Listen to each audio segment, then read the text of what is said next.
right now I'm going to just read a quote from Edward Mendell House and what he had to say in a private meeting with Woodrow Wilson, president between 1913 and 1921, from the private papers of Woodrow Wilson. Quote, "Very soon, every American will be required to register their biological property in a national system designed to keep track of the people, and that will operate under the ancient system of pledging.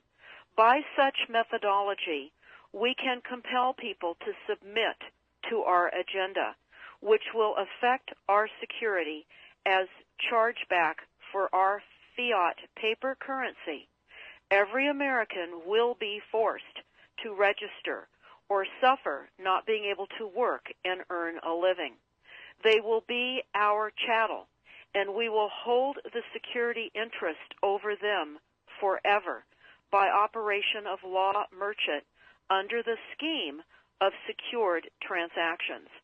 Americans, by unknowingly or unwittingly delivered the bills of lading to us, will be rendered bankrupt and insolvent, forever to remain economic slaves through taxation secured by their pledges.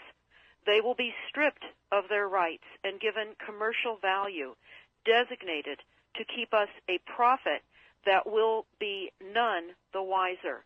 For not one man in a million could ever figure out our plans, and if by accident one or two would figure it out, we have in our arsenal plausible deniability. After all, this is the only logical way to fund government, by floating liens and debt to the registrants in the form of benefits and pledges. This will inevitably reap us huge profits beyond our wildest of expectations and leave every American a contributor to this fraud, which we will call social insurance. Without realizing it, every American will insure us for any loss we may incur, and in this manner, every American will unknowingly be our servant, however begrudgingly. The people will become helpless, without any hope for their redemption, and we will employ the high office of the President as our dummy corporation to foment this plot against America.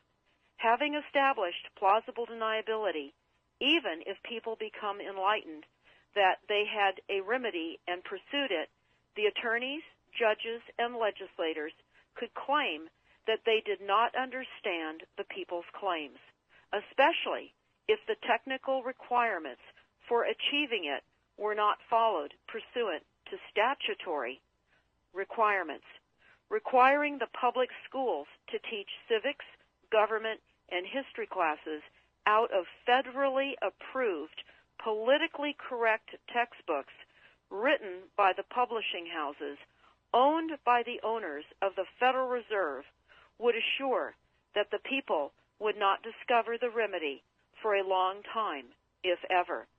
I would recommend that everyone read Fruit from a Poisonous Tree by Melvin Stamper, M-E-L-V-I-N, Stamper, S-T-A-M-P-E-R. That is Fruit from a Poisonous Tree. This is out of Chapter 2 of Fruit from a Poisonous Tree.